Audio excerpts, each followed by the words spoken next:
Hai teman-teman, kalian tahu nggak, manusia itu sudah ada di bumi ini sejak jutaan tahun yang lalu loh. Jauh sebelum kita mengenal tulisan, nenek moyang kita sudah hidup dan menghadapi berbagai tantangan. Nah, masa itu disebut masa prasejarah, atau masa sebelum ada sejarah tertulis. Terus, gimana ya caranya kita bisa tahu tentang kehidupan mereka?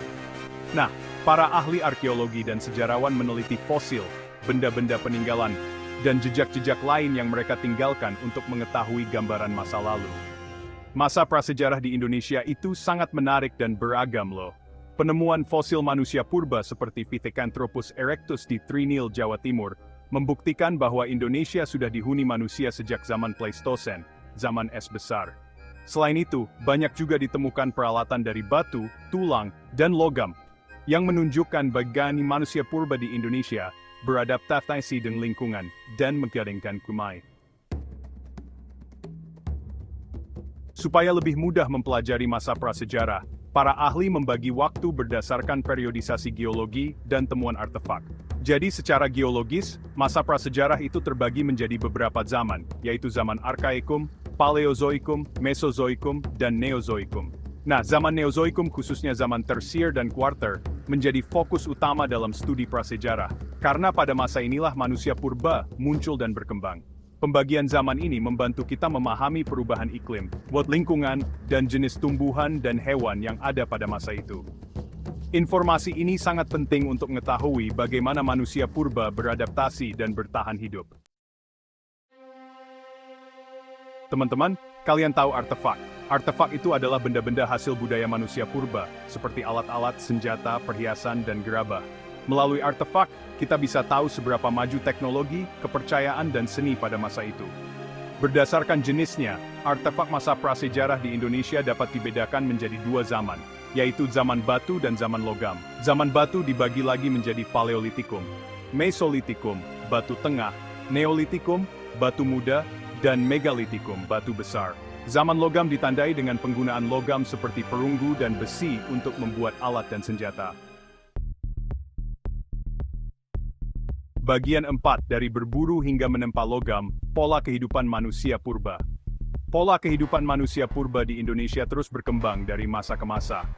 Pada awalnya, mereka hidup dengan berburu dan mengumpulkan makanan. Lama-kelamaan, mereka mulai mengenal bercocok tanam dan beternak. Perkembangan ini terjadi seiring dengan penemuan api pembuatan gerabah dan perkembangan teknologi alat-alat. Masa berburu dan mengumpulkan makanan tingkat sederhana ditandai dengan penggunaan alat-alat batu kasar seperti kapak perimbas dan alat serpih. Pada masa berburu dan mengumpulkan makanan tingkat lanjut, manusia purba telah mengenal alat-alat yang lebih halus dan mulai hidup semi-menetap. Masa perundagian ditandai dengan kemahiran dalam mengolah logam, membuat gerabah, dan membangun bangunan megalitik. Bagian kelima, jejak peradaban di bumi Nusantara, mengunjungi situs-situs kunci. Indonesia memiliki banyak situs prasejarah yang menjadi bukti peradaban masa lampau loh.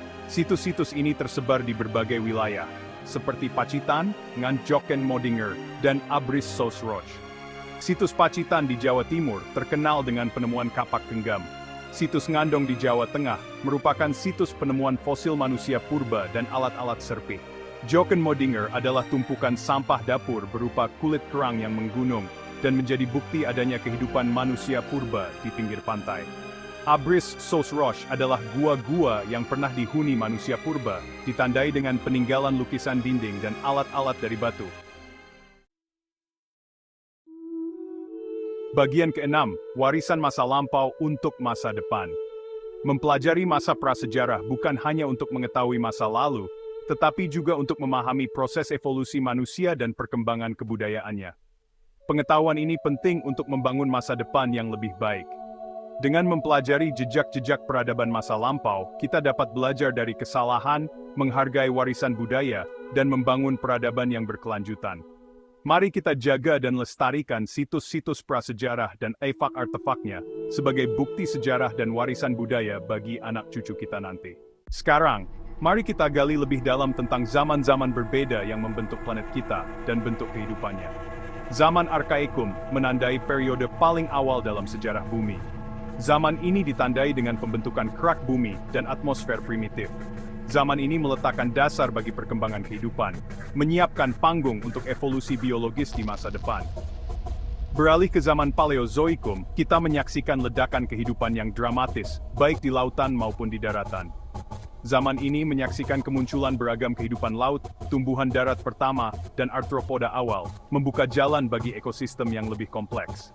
Selanjutnya, kita memasuki zaman Mesozoikum, yang terkenal sebagai zaman dinosaurus. Selama periode ini, reptil besar mendominasi darat, laut, dan langit, menciptakan dunia yang dinamis dan penuh kehidupan. Zaman Mesozoikum adalah bukti kemampuan alam untuk berevolusi dan beradaptasi dengan cara yang luar biasa. Terakhir, kita sampai pada zaman Kenozoikum, yang sering disebut sebagai zaman mamalia dan burung. Periode ini menyaksikan perkembangan pesat dan diversifikasi spesies mamalia dan burung, yang pada akhirnya mengarah pada kemunculan manusia.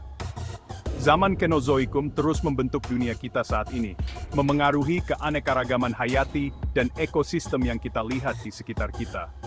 Dengan memahami zaman-zaman kuno ini, kita mendapatkan wawasan berharga tentang proses yang telah membentuk kehidupan di bumi.